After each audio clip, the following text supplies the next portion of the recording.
ইবাদতের হালত ছিল হলো এমন, তারাহুম রুকআন সুজদান ইয়াবতাগুনা ফাদলাম মিনাল্লাহি ওয়া রিদওয়ানা সীমাহুম ফি উজুহিহিম মিন আসারিস সুজুদ। তাদের চেহারার ভেতরে ছিল সিজদার দাগ, তাদের দেহের ভেতরে ইবাদতের দাগ। যখনই তাদের দিকে তাকাইবেন ইবাদতের হালতে রমরমা অবস্থায় তাদের পাইবেন। সাহাবায়ে কেরামের ইবাদতের ভেতরে কোনো তাবদিল নাই, অর্থাৎ সাহাবায়ে কেরামের ইবাদতের ভেতরে কোনো ভাটা নাই। আমাদের ইবাদতে ভাটা আছে, কিন্তু কোনো সাহাবীর ইবাদতে ভাটা নাই। সাহাবীর ইবাদতের ভেতরে, ইমানের ভেতরে কোনো ভাটা নাই। এ কারণেই সাহাবী গুনাহ হওয়ার সাথে সাথে ইমানে জোয়ার আরো আসছে, যে তওবার লেগে পাগল হয়ে গেছে। কিন্তু আমাদের ইমানে, আমাদের আমলের ভেতরে ভাটা আছে। সাহাবীদের ইমানের ভেতরে ভাটা নাই। মত পর্যন্ত সাহাবীদের ঈমান, সাহাবীদের আমলের ভেতরে কোনো তাবদীল নাই, পরিবর্তন নাই। নফল ইবাদতের ভেতরে ভাটা নাই। ইবাদতের পাবন্দ হায়াত কাটানোর ব্যাপারে তাদের ভেতরে কোনো দুর্বলতা নাই।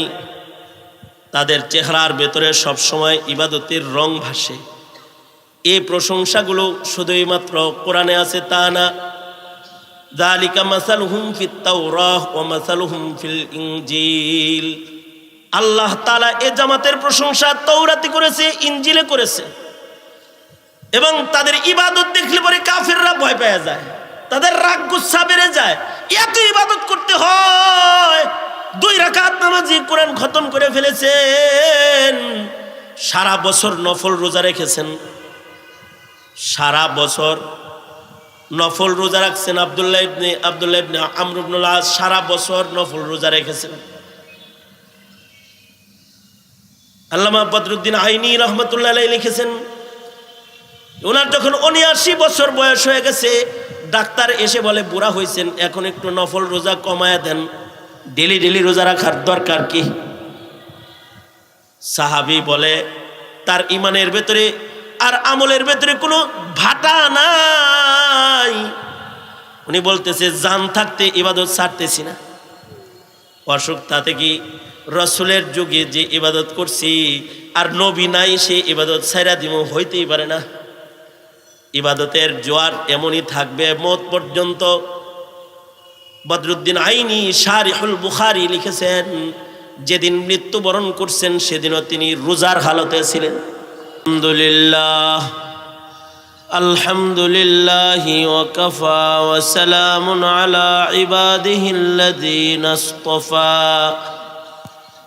أما بعد فأعوذ بالله من الشيطان الرجيم. بسم الله الرحمن الرحيم. محمد رسول الله والذين معه أشداء على الكفار رحماء بينهم تراهم ركعا سجدا يبتغون فضلا من الله ورضوانا سيماهم في وجوههم من أثر السجود ذلك مثلهم في التوراة ومثلهم في الإنجيل كزرع أخرج شطأه فآزره فاستغلظ فاستوى على سوقه يعجب الزراع ليغيظ بهم الكفار وعد الله الذين آمنوا وعملوا الصالحات منهم مغفرة وأجرا عظيما. وقال النبي صلى الله عليه وسلم أصحابي كالنجوم بأيهم اقتديتم اهتديتم أو كما قال عليه الصلاة والسلام.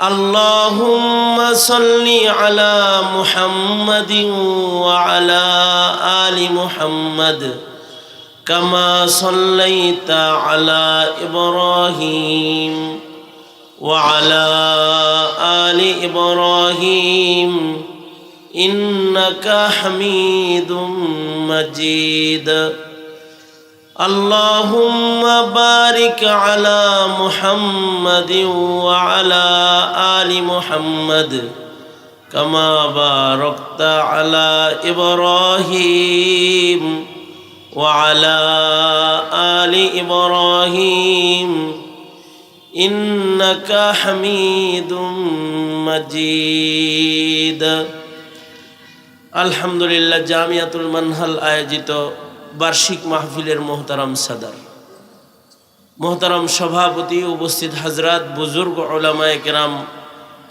সম্মুখপানে সমবেত দিন প্রিয়, ইসলাম প্রিয়, দিনদার ইমানদার মুমিন মুসলমান ভাইরা, বুড়া বাবারা, যুবক ভাইরা, পর্দার আড়ালের মা বোনেরা, আল্লাহর দরবারে শকর। আল্লাহ তাআলা দ্বীনি নসিহতের মজলিসে, ওলামাদের সোহবতে, জামিয়ার সম্মেলনে আমাদেরকে আল্লাহ তাআলা হাজির হওয়ার তৌফিক দান করেছেন। এজন্য কালিমাতুশ শুকর পড়ি, শুকরিয়া আদায় করি, জবান ছেড়ে ভক্তি ভরে মোহাব্বতে আওয়াজ করে সমস্বরে সকলে মিলে বলি আলহামদুলিল্লাহ। এই পৃথিবীর মাটির উপরে আল্লাহর সবচেয়ে পছন্দের জামাত যেটা, সেটা হলো পয়গম্বরদের জামাত, আল্লাহর মনোনীত জামাত, যাদেরকে আল্লাহ তাআলা নবুয়তের ধনে ধনী করেছিলেন এবং পয়গম্বর হিসেবে মনোনীত হয়ে যারা এই পৃথিবীতে আগমন করেছিলেন। এনারা হলেন আল্লাহর কাছে মানুষের ভেতরে পছন্দের ভেতরে সবচেয়ে দামি জামাত। এই জামাতের সর্বশেষ এবং সর্বশ্রেষ্ঠ যিনি, তিনি হলেন আপনার আমার নবী মুহাম্মদুর রাসূলুল্লাহ সাল্লাল্লাহু আলাইহি ওয়াসাল্লাম, সৈয়দুল মুরসালিন, ইমামুল মুরসালিন, আপনার আমার নবী খাতামুন নবিয়্যিন, শেষ নবী। আমাদের নবীর আগমনের পরে এই পৃথিবীতে কিয়ামত পর্যন্ত এই জামাতের ভেতরে সংযুক্ত হওয়ার কোনো সুযোগ নাই। কেউ আর নবী হতে পারবে না, নবী হিসেবে এই পৃথিবীতে কেউ আসবে না। কেউ যদি নবুয়তের দাওয়া করে তাহলে সে দাজ্জাল, সে কাফের। এবং এই ভণ্ড যারা আগমন করে বা করবে, এদেরকে যারা কাফের মনে করবে না অথবা বলবে না, শেখুল ইসলাম রহমতুল্লাহ আলাইহি ওনার জিন্দগির শেষ যেটা ফতোয়া, যেটা সারা দুনিয়া ব্যাপী যে ঘোষণা ওনার, যে এই ভণ্ডদেরকে যারা কাফের বলবে না, কাদিয়ানি সম্প্রদায়, ভণ্ড সম্প্রদায়, যারা কাফের মনে করবে না, এরাও কাফের হয়ে যাবে। এই জামাতে কেউ যেতে পারবে না। এরপরে আল্লাহর মনোনীত জামাত হলো সাহাবায়ে কেরামের জামাত, সিদ্দিকীনদের জামাত। তারা আল্লাহর সবচেয়ে পছন্দনীয় সিদ্দিকদের ভেতরে আফজল সিদ্দিক হলেন সিদ্দিকে আকবর, তিনি সিদ্দিকদের সর্দার। আর সিদ্দিকদের দলের ভেতরে সবচেয়ে উৎকৃষ্ট গ্রুপ হলো, দল হলো আমাদের নবী আলাইহিস সালাতু ওয়াস সালামের সাহাবী যারা ছিলেন, ওনারা সবাই সিদ্দিকীনদের অন্তর্ভুক্ত। এবং এনারা নবীদের পরে সবচেয়ে আফজল জামাত, সবচেয়ে দামি জামাত হলো সাহাবায়ে কেরাম রিজওয়ানুল্লাহি আলাইহিম আজমাইন। নবী যেমন পুনরাবৃত্তি নাই, নবী যেমন আর কেউ হবে না, সাহাবীও আর কেউ হবে না। নবীদের দাম, সাহাবীদের দাম, এমন দামি দল, এই দলে কেউই লেখাইতে পারবে না। তবে সব সাহাবী মিলাইলে একজন নবীর মূল্য হবে না। একেবারে আদনা সে আদনা একজন পয়গম্বরকে তার যে দাম, সেই দামে সারা দুনিয়ার সব সিদ্দিকরা একত্রিত করলে একজন নবীর মর্যাদা হবে না। আবার সাহাবীদেরও একটা মাকাম এমন যে সাহাবীর ভেতরে সবচেয়ে আদনা আছে, আদনা সাহাবী যে আছে তার এত দাম, সারা দুনিয়ার সব ওলি বুজুর্গ একত্রিত করলে একজন সাহাবী হবে না, বরঞ্চ সাহাবীর যুদ্ধের ময়দানে সাহাবী যে ঘোড়ায় সওয়ার হয়ে যুদ্ধ করেছেন, সেই ঘোড়ার নাক দিয়ে যে ধুলাবালিগুলো প্রবেশ করেছে, ওই ধুলাবালিগুলো অলি বুজুর্গ আব্দুল্লাহ ইবনুল মুবারকের মতো অলিকেও যদি একদিকে রাখা হয় আর আরেক দিকে যদি সাহাবীর ঘোড়ার নাকে দিয়ে যে যুদ্ধরত ধুলা প্রবেশ করছে সেগুলো যদি রাখা হয়, তো একজন সাহাবীর ঘোড়ার নাকে দিয়া শ্বাসের সাথে প্রবেশ করা ধুলার ওজনও আল্লাহর কাছে অলি বুজুর্গদের চাইতে অনেক বেশি দামি হয়ে যাবে। তাবিঈর চাইতে সাহাবীর ঘোড়ার নাকে দিয়ে যাতায়াত করা ধুলার মূল্য বেশি। লা গুবারুল্লাযী দাখালা ফি আনফি ফারাসি আমিরে মুআবিয়া, হযরত আমিরে মুআবিয়ার ঘোড়ার নাক দিয়ে যেই ধুলাগুলো প্রবেশ করেছে সেগুলো ইবনুল মুবারকের মতো বুজুর্গের চাইতে বেশি দামি। সাহাবী তো সাহাবী, এ কারণেই পৃথিবী আর নবী দেখবে না বটে, কিন্তু জামাতে সাহাবাকে আল্লাহ তাআলা এই পৃথিবীর কিয়ামত পর্যন্ত আনেওয়ালা মুমিনদের জন্য আদর্শ হিসেবে পেশ করেছেন। আল্লাহ তাআলা নিজে কোরআনে কারীমের প্রথম সফাই আল্লাহ তাআলা বলেন, আমিনু কামা আমানান নাস, হে দুনিয়ার মুমিনেরা, তোমরা তোমাদের ঈমান আমার পছন্দের ঈমান বানাইতে চাও, তাহলে আমার নবীর সাহাবীরা যে ঈমানদার তেমন ঈমানের মালিক তোমরা হয়ে যাও। এই দুপুর থেকে তোমরা মাইক ঠিক করলা, আমি বসলাম আর মশরামশরি শুরু করলাম, এটা আমার নসিব খারাপ। আমি এটা নিয়ে অনেক বলছি, ইউটিউবেও বলছি। মশরামশরি করো কে ভেবে? এখন সারাদিন কি করছো? মাসি মারছিলা? তা একজন সাহাবী তো সাহাবী, লাসানি জামাত, এই জামাতের পুনরাবৃত্তি আর হবে না, সাহাবী আর দুনিয়াতে আসবে না। এ কারণে সাহাবীদের গুণগান, সাহাবীদের গুণগান, সাহাবীদের আওসাফ, সাহাবীদের আমালের প্রশংসা আল্লাহ তাআলা আল্লাহর কোরআনে আয়াতে কোরআনের মাধ্যমে করেছেন। এবং সাহাবীদের উপরে আল্লাহ যে সন্তুষ্ট, এটা জমিনবাসীকে আল্লাহ তাআলা কোরআনে কারীমের আয়াতের মাধ্যমে জানায় দিয়েছেন। ১০০ লক্ষ সাহাবী যারা সরওয়ারে দো আলম নবীকে ঈমানের সাথে এক নজর দেখছে, এই ১০০ লাখ সাহাবীর প্রত্যেকটা সাহাবীর উপরে আল্লাহ তাআলা রাজি, সাহাবীরাও আল্লাহর উপরে রাজি, আল্লাহ সাহাবীদের উপরে রাজি। রাদিয়াল্লাহু আনহুম ওয়া রাযু আনহু। আল্লাহর রাসূল সাল্লাল্লাহু আলাইহি ওয়াসাল্লাম বলেছেন, আমার সাহাবীরা প্রত্যেকেই তারকার মতন। আসহাবি কান্নুজুম বিআইহিম ইক্তাদাইতুম ইহতাদাইতুম। আমার প্রত্যেকটা সাহাবী হলো তারকার মতন, এদের যে কোনো একজনকে যদি সারা দুনিয়া অনুসরণ করে তো সারা দুনিয়া আল্লাহর মাহবুব হয়ে যাবে।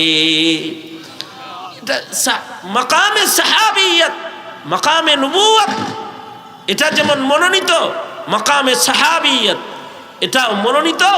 এবং সাহাবীদের হার হার ফরদ, প্রত্যেক সাহাবী আল্লাহ পাকের পছন্দের।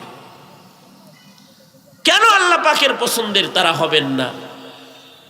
তাদের মধ্যে যে সকল বিদ্যমান সিফাতগুলো ছিল ওগুলো আল্লাহর পছন্দ হওয়ার মতোই সিফাত। এই সিফাতগুলোর কারণেই তারা উলাইকা হুমুল মুমিনুনা হাক্কা, তারা প্রকৃত মুমিন। মুমিন তো অনেক আছে, কিছু আছে দাবির মুমিন আর কিছু আছে আসল মুমিন। আল্লাহ সাহাবীদের বেলায় বলেছেন উলাইকা হুমুল মুমিনুনা হাক্কা, তারা প্রকৃত মুমিন, সাহাবীরা প্রকৃত মুমিন।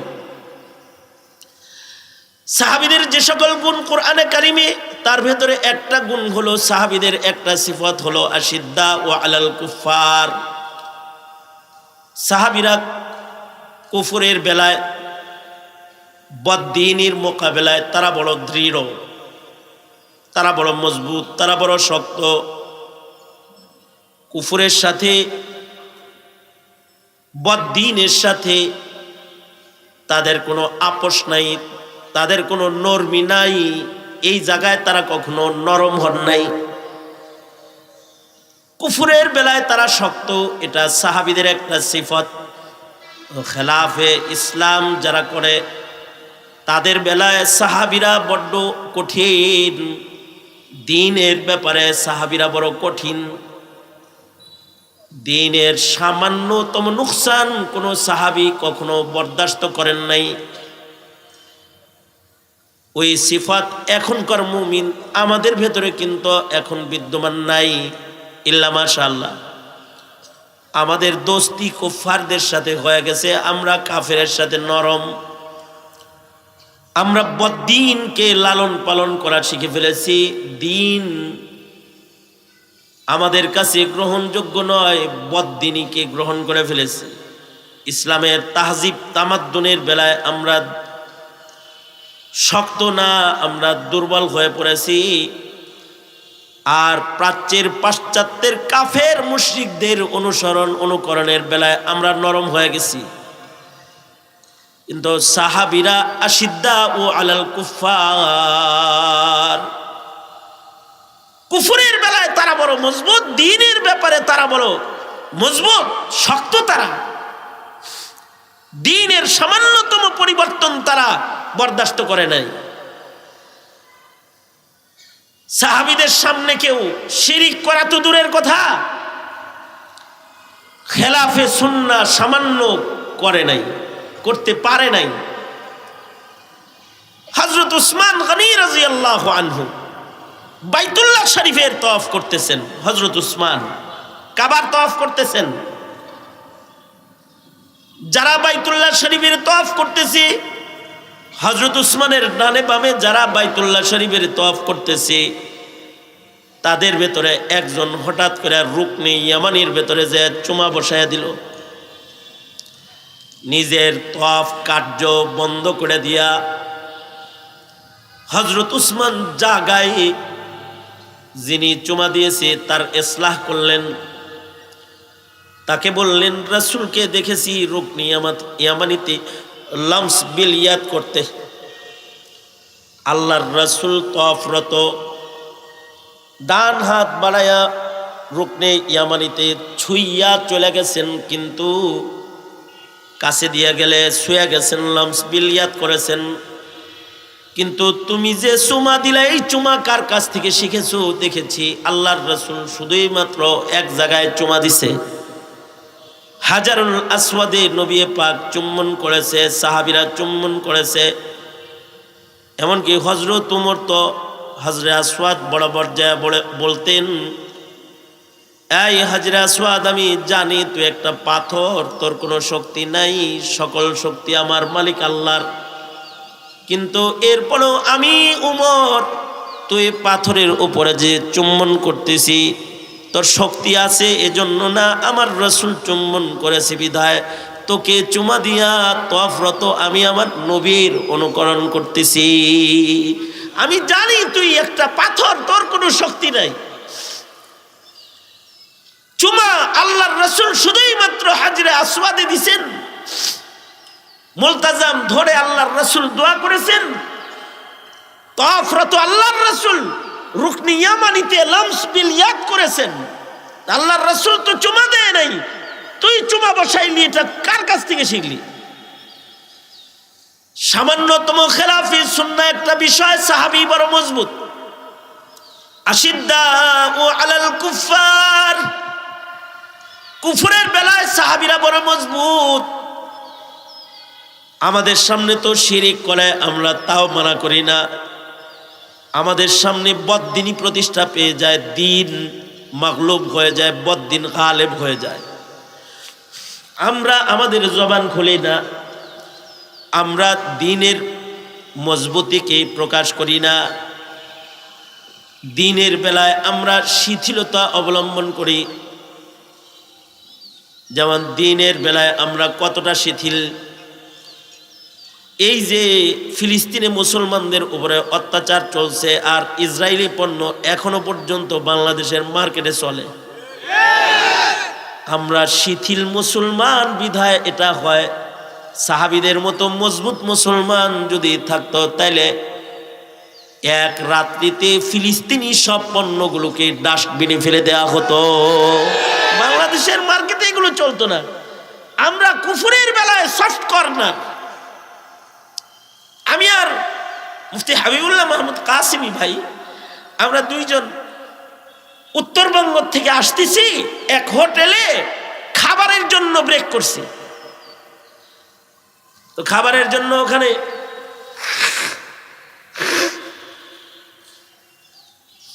হোটেলে যে পানি দিছে, পানি হলো কিনলে পানি। তো আমরা বললাম আমরা কিনলে পানি খাই না, বাংলা পানি আনো। তো ওরা বলল কোকাকোলা পেপসি গ্রুপের পানি ছাড়া আমাদের হোটেলে অন্য আর কোনো পানি নাই।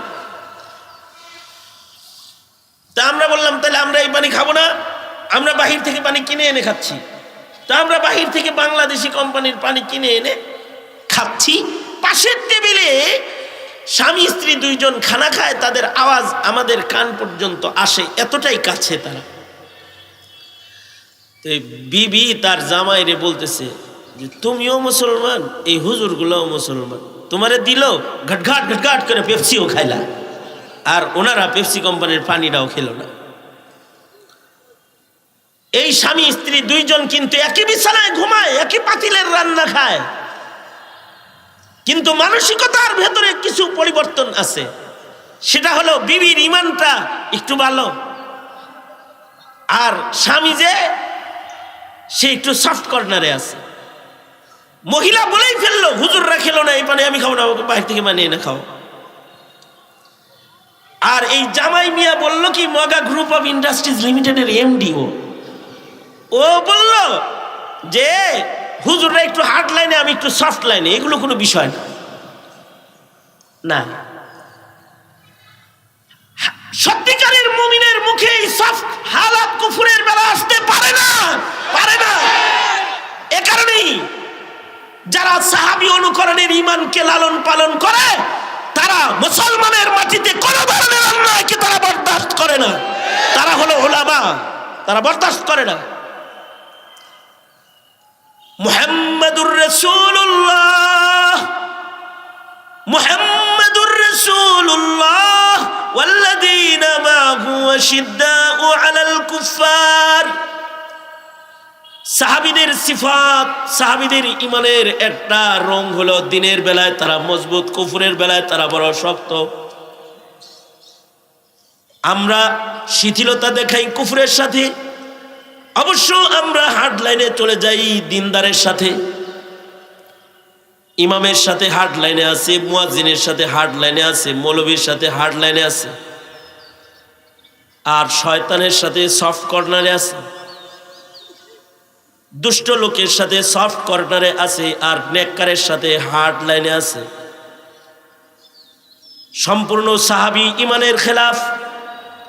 সাহাবী ঈমান হলো আশিদ্দাউ আলাল কুফফার।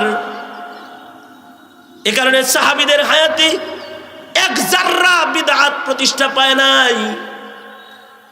আমাদের চোখের সামনে শিরক প্রতিষ্ঠা পেয়েছে, কিন্তু সাহাবীদের সামনে এক জাররা বিদআত প্রকাশ পায় নাই, প্রতিষ্ঠা পায় নাই। আব্দুল্লাহ ইবনে মাসউদ রাদিয়াল্লাহু আনহু মসজিদে নববীতে প্রবেশ করেছেন ইশরাকের নামাজ পড়তে। সকালবেলায় মসজিদে ঢুকে দেখে যে মসজিদের ভিতরে একদল জামাতের সাথে ইশরাকের নামাজ পড়বার লাগছে। হযরত আব্দুল্লাহ ইবনে মাসউদ বলে, এই সূর্য ওঠার পরে এটা তোমরা কিসের জামাত করতেছো? ফজর পড়ো নাই? কয় পড়ছি, এটা ইশরাকের জামাত করি। হযরত আব্দুল্লাহ ইবনে মাসউদ বললেন, সাহিবুন নালাইন আব্দুল্লাহ ইবনে মাসউদ বলেন, সরওয়ারে দু আলম নবীকে ইশরাকের নামাজ আমি পড়তে দেখেছি। অবশ্যই ইশরাকের নামাজ একটা ফজিলতপূর্ণ নামাজ। ইশরাকের নামাজ কত ফজিলতপূর্ণ নামাজ। কিছু কিছু আমল আছে, আমলগুলো ছোট কিন্তু সওয়াবগুলো বড়।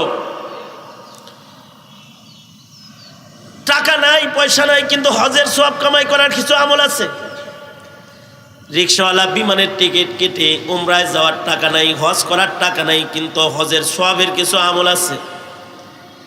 যেমন মা বাবার চেহারা যদি সুনজরে কেউ একবার তাকায় তো কবুল হজের নেক জমা হয়ে যায়। সুবহানাল্লাহ। আগামীকালকে বললেন, জোরে বলেন, জোরে বলেন, জোরে আওয়াজ করে বলেন সুবহানাল্লাহ। মা বাবার চেহারা যদি সুনজরে তাকায় দেখে কবুল হজের নেক জমা হয়ে যায়।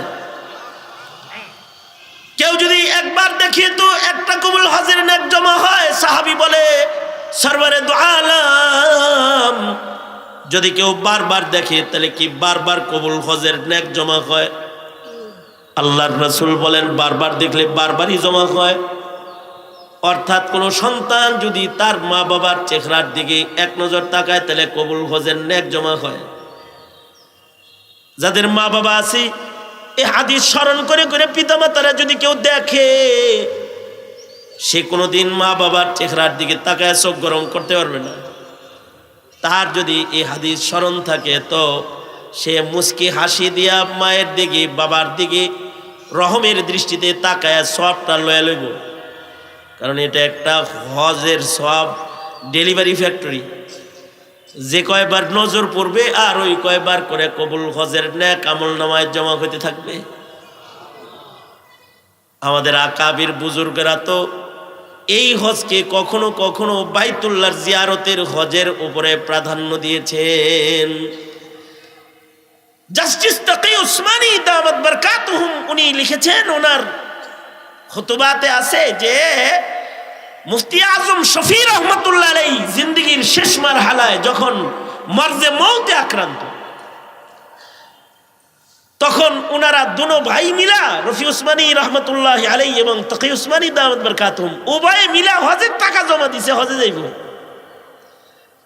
কিন্তু একেবারে মুফতি আজমের শেষ সময় চলছে, দুই ভাই মিলা ওনারা দুজনে হজের ফ্লাইট ক্যান্সেল করে দিলেন। ভিসা লাগছে, হজের টিকিট হয়ে গেছে, কিন্তু তারপরেও টিকিট ক্যান্সেল করে ওনারা ঘরে রয়ে গেলেন। কিন্তু আল্লাহর কি কুদরত যে মুফতি আজম শফি রহমতুল্লাহ আলাইহি খুব কাতর হয়ে গেলেন, আবার একটু সুস্থ হইলেন মাঝখানে। মৃত্যুর আগের সুস্থতা এটা, মরার আগে মানুষ একটু সুস্থ হয়। কিছুটা সুস্থ হয়েছেন পরে কথা কয়। তোকে উসমানী রফি উসমানীকে বলে, কি ব্যাপার, আজকে ঈদুল ফিতরের দিন, তোমরা দুই ভাই বাড়ি কেন, তোমরা না হজে যাওয়ার কথা? তোকে উসমানী দামাত বারকাতুহুম বলে, আমরা দুই ভাই মিলে বললাম আমাদের হজ তো ঘরে, এখানেই তো হজ আছে, ওই হজ করে কি করবো? এই হজ যদি হারায় যায়, এ কারণে আমরা ওই হজকে বর্জন করেছি।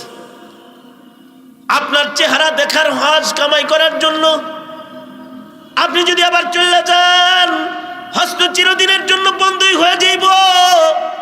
এ কারণে বাৎসরিক হজ যেটা, ওইটা বাদ দিছি। আপনার পাশে বৈশা বৈশা আপনার ইয়াদত করতেছি, আপনার খেদমত করতেছি, আপনার চেহারা দেখা হজের সব কামাই করতেছি।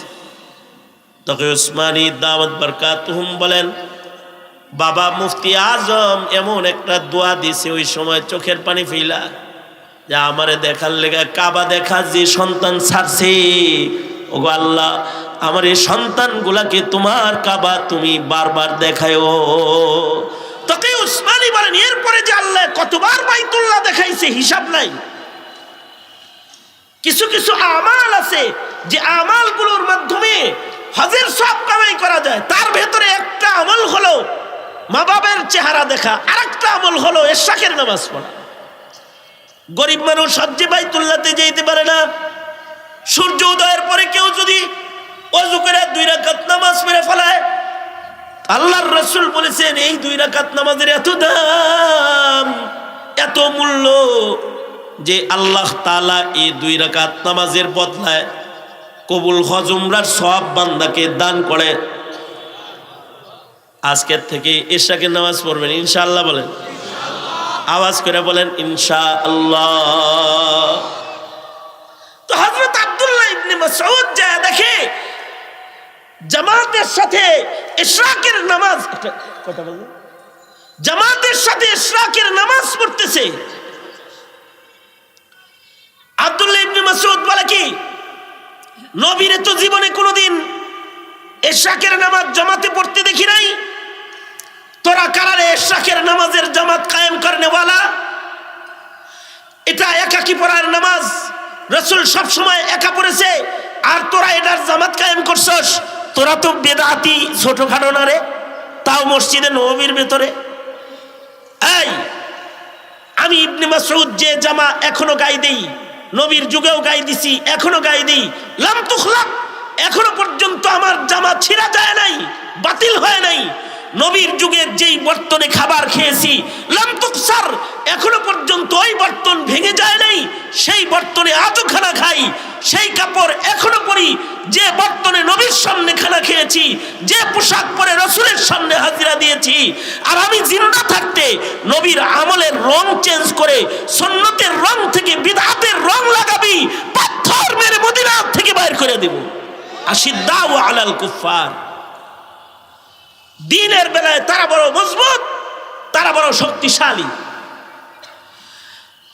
রুহামাউ বাইনাহুম, আপসে তারা শির ও শক্কর, চিনি আর দুধের মতো মিলা যায়। একজন আরেকজনের জন্য জান কোরবান, একজনের জন্য একজন জীবন দিতে রাজি, আপসে একে অপরের জন্য জীবন দিতে রাজি। এক উসমানের জন্য বাইয়াতে রিদওয়ান হয়ে গেছে। রুহামাউ বাইনাহুম,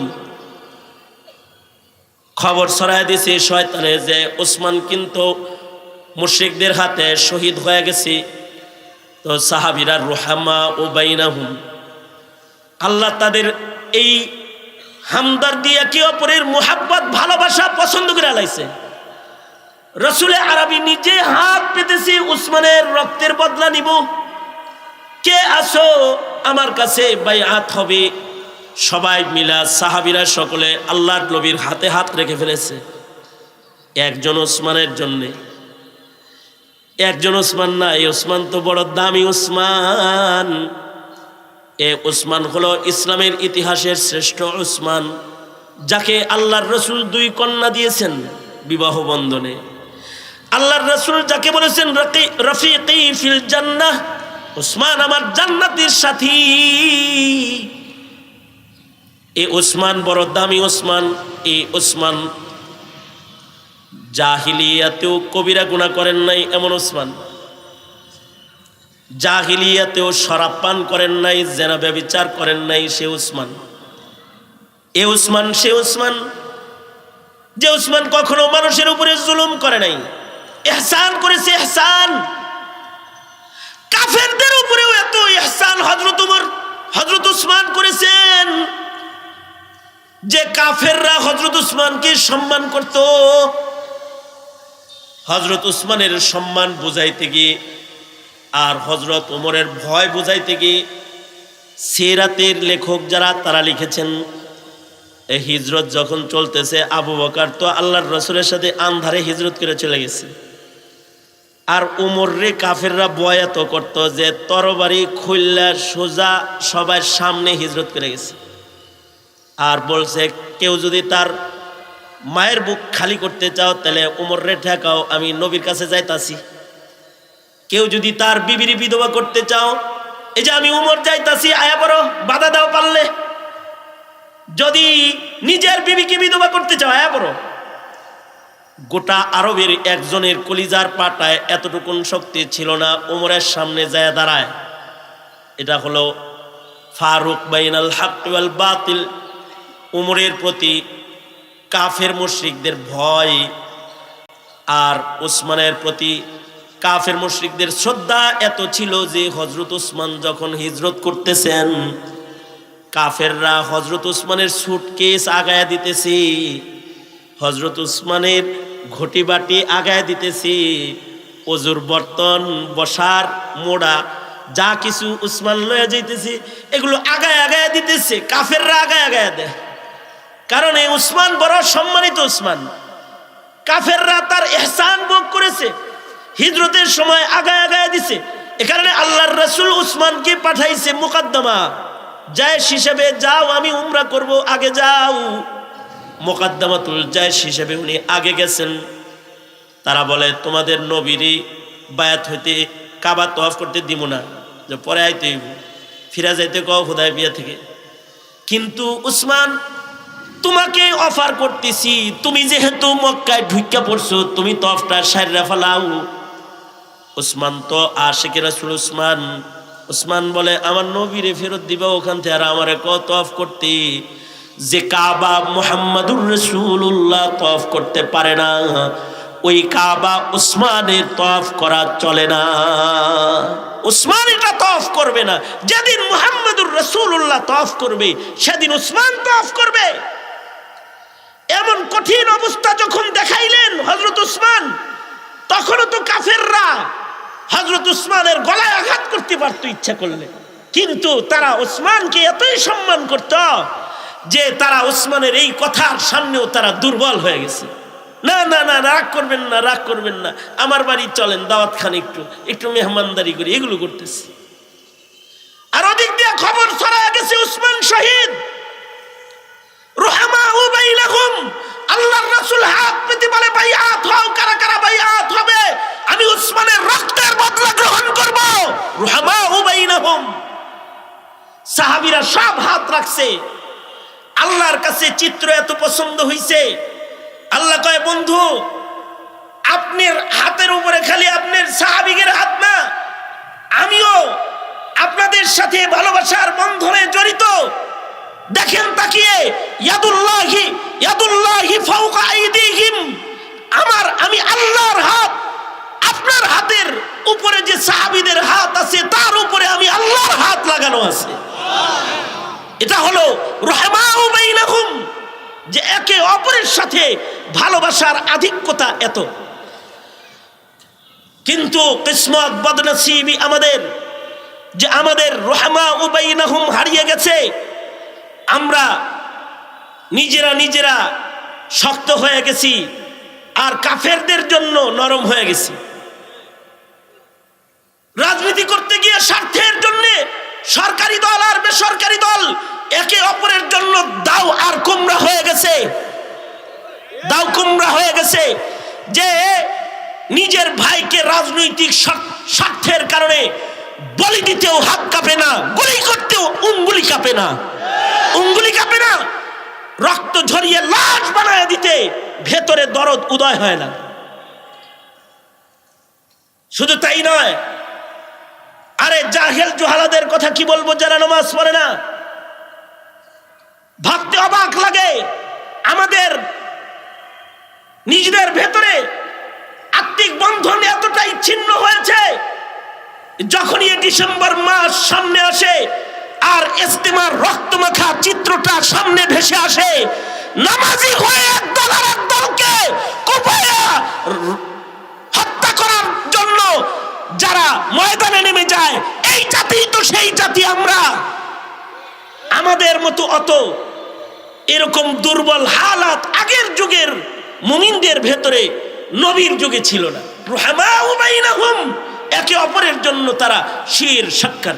হ্যাঁ, সিয়াসি ইখতিলাফ তাদের ভেতরে ছিল, আমলি কোনো ইখতিলাফ ছিল না। হযরত উসমানের কাছে এসে একদল জিজ্ঞাসা করতেছে, এই যারা আপনার বিরোধিতা করে এদের পেছনে নামাজ পড়া যাবে? হযরত উসমান বলেন, বুখারী শরীফে আছে, হযরত উসমান বলেন হ্যাঁ পড়া যাবে, কারণ আমি জানি আমার সাথে ওদের সাথে সিয়াসি ইখতিলাফ, ওদের আকীদার ভেতরে কোনো গন্ডগোল নাই। অর্থাৎ আকীদায় যখন গন্ডগোল নাই, তখন একে অপরের দুশমন হওয়া যায় না, তার পিছনে নামাজও পড়া যায়, তার ইক্তেদাও করা যায়। এতটাই ছিল তাদের ভেতরে হামদর্দি, ভালোবাসা। আর ইবাদতের হালত কেমন ছিল? ইবাদতের হালত ছিল হলো এমন, তারাহুম রুকআন সুজদান ইয়াবতাগুনা ফাদলাম মিনাল্লাহি ওয়া রিদওয়ানা সীমাহুম ফি ওয়ুজুহিহিম মিন আসারিস সুজুদ। তাদের চেহারার ভেতরে ছিল সিজদার দাগ, তাদের দেহের ভেতরে ইবাদতের দাগ। যখনই তাদের দিকে তাকাইবেন ইবাদতের হালতে রমরমা অবস্থায় তাদের পাইবেন। সাহাবায়ে কেরামের ইবাদতের ভেতরে কোনো তাবদিল নাই, অর্থাৎ সাহাবায়ে কেরামের ইবাদতের ভেতরে কোনো ভাটা নাই। আমাদের ইবাদতে ভাটা আছে, কিন্তু কোনো সাহাবীর ইবাদতে ভাটা নাই। সাহাবীর ইবাদতের ভেতরে ইমানের ভেতরে কোনো ভাটা নাই। এ কারণেই সাহাবী গুনাহ হওয়ার সাথে সাথে ইমানে জোয়ার আরো আসছে, যে তওবার লেগে পাগল হয়ে গেছে। কিন্তু আমাদের ইমানে, আমাদের আমলের ভেতরে ভাটা আছে। সাহাবীদের ইমানের ভেতরে ভাটা নাই। মত পর্যন্ত সাহাবীদের ঈমান, সাহাবীদের আমলের ভেতরে কোনো তাবদীল নাই, পরিবর্তন নাই। নফল ইবাদতের ভেতরে ভাটা নাই। ইবাদতের পাবন্দ হায়াত কাটানোর ব্যাপারে তাদের ভেতরে কোনো দুর্বলতা নাই। তাদের চেহারার ভেতরে সবসময় ইবাদতের রং ভাসে। এই প্রশংসাগুলো শুধুই মাত্র কোরআনে আছে তা না। যালিকা মাসালুহুম ফিত তাওরাহ ওয়া মাসালুহুম ফিল ইনজিল। আল্লাহ তাআলা এ জামাতের প্রশংসা তাওরাতে করেছে, ইনজিলে করেছে। এবং তাদের ইবাদত দেখলে পরে কাফেররা ভয় পেয়ে যায়, তাদের রাগ গুচ্ছা বেড়ে যায়। এত ইবাদত করতে হয়। 2 রাকাত নামাজি কোরআন খতম করে ফেলেছেন, সারা বছর নফল রোজা রেখেছেন, সারা বছর নফল রোজা রাখছেন। আব্দুল্লাহ ইবনে আমর ইবনুল আস সারা বছর নফল রোজা রেখেছেন। আল্লামা বদরুদ্দিন আইনি রহমতুল্লাহ আলাইহি লিখেছেন, ওনার যখন 79 বছর বয়স হয়ে গেছে, ডাক্তার এসে বলে বুড়া হয়েছেন, এখন একটু নফল রোজা কমায়া দেন, ডেলি ডেলি রোজা রাখার দরকার কি? সাহাবী বলে তার ইমানের ভেতরে আর আমলের ভেতরে কোনো ভাটা নাই। উনি বলতেছে জান থাকতে ইবাদত ছাড়তেছি না। অসুখ তাতে কি রসুলের যুগে যে ইবাদত করছি আর নবী নাই সে ইবাদত ছাইরা দিব, হইতেই পারে না। ইবাদতের জোয়ার এমনই থাকবে মত পর্যন্ত। বদরুদ্দিন আইনি শারিহুল বুখারী লিখেছেন, যেদিন মৃত্যুবরণ করছেন সেদিনও তিনি রোজার হালতে ছিলেন। রোজার হালতে, নফল রোজার হালতে মৃত্যুবরণ করেছেন। অর্থাৎ ইবাদতের ভিতরে ভাটা নাই। আমাদের তো এই খুব জোয়ার, আবার ভাটা। কি ব্যাপার দাঁড়িয়ে রাখছো যে? কয় হুজুর চিল্লা গেছিলাম তো, ভালো হয়ে গেছি। খুব সুন্দর বুজুর্গ, পাগড়ি মাথায় দিয়ে গুরবান লাগছে। কিছুদিন পরে ক্লিন শেপ। কি ব্যাপার, কি হইলো আবার? বিয়া করবো তো হুজুর, তাই একটু মানে এই একটু আগে জোয়ার আইছে, একটু পরে ভাটা আইছে। রমজানের 27 দিন একজন আইছে আমার কাছে, দাড়ি দড়ি খুব সুন্দর আছে। কি ব্যাপার, ভালো হয়ে গেছি? ভালো হয়ে গেছো নাকি? হ্যাঁ হুজুর ভালো হয়ে গেছি, রোজার মাস না, দাড়ি তো রেখে দিছ। জি রমজান মাস কেমনে কাটি, মানে জোয়ার আইছে। তাহলে রেখেই দিছে তো? তাইলে না, চান রাতে ইনশাল্লাহ চান রাত্রে সাইজ করে আলাই দিব। তার মানে ইমানের জোয়ারটা চান রাত পর্যন্ত আছে, চান রাত্রের পরে আর থাকবে না। সাহাবীরা এমন না, সাহাবীরা হলো ফল ধরতেই থাকে, ধরতেই থাকে। সাহাবীদের ইমান পিন্ডিলের উপরে দাঁড়ায় গেছে, যে তাদের ফল খ্যাতি, তাদের ইবাদত ইউজিবুজ যুররা আলিয়াযিযা বিহিমুল কুফার। তাদের ইবাদত, তাদের বন্দেগী, এগুলো দেখলে পরে কাফের মুশরিকদের গুচ্ছা এসে যায়। এই যে সাহাবিনা ইমানের একটা রং, এই সাহাবিয়াতের ইমানের রং, এটা কিয়ামত পর্যন্ত নবীর নায়েব উলামাদের ভেতরেই পাওয়া যাবে। এই কারণে সাহাবী তো সরাসরি হওয়া যাবে না। আলাইকুম বিমুজালাসাতিল উলামা। সাহাবীদের নায়াবাত করনেওয়ালা, নবীর নায়েবের কাফেলা যারা উলামারা, তাদের ওলামাদের কাছ থেকেই সাহাবী ইমানের রং শিখতে হবে। বাইরে যাবে ইহুদি আর নাসারাদের কালারে সজ্জিত হয়ে যাবে। সুতরাং ওলামা ও তোলাবাদের এই জামাত, এই ইলমি জামাত যেটা নমুনায়ে সাহাবিয়াত এদের ভেতরে আছে, আল্লাহ তাআলা আমাদেরকে এই জামাতের মর্ম মর্যাদা বুঝার তৌফিক দান করুন। আমিন বলেন, চিল্লায়ে বলেন আমিন। দেখছেন না চাঁদের মতো চেহারা উঠে পড়ছে। তাহলে আপনাদের সামনের অলিপুর সাহেব হুজুর তাই সেই পড়ছে, সামনের সময়গুলো কিরকম মজাদার হবে আপনারা একটু কল্পনা করে নেন। আমার দোস্ত আইসা পড়ছে, আবার অলিপুর সাহেব হুজুর আইসা পড়ছে। আমি কয়েকটা কথা বললাম আর কি। আসুন ওলামাদেরকে বুঝি, তাদের কাছ থেকে সাহাবী রং গ্রহণ করি। আল্লাহ তাআলা আমাদেরকে খাঁটি মুমিন হওয়ার তৌফিক দান করেন। আমিন। ওয়া আখিরু দাওয়ানা আলহামদুলিল্লাহি রাব্বিল আলামিন। আসসালামু আলাইকুম ওয়া রাহমাতুল্লাহি ওয়া বারাকাতুহু।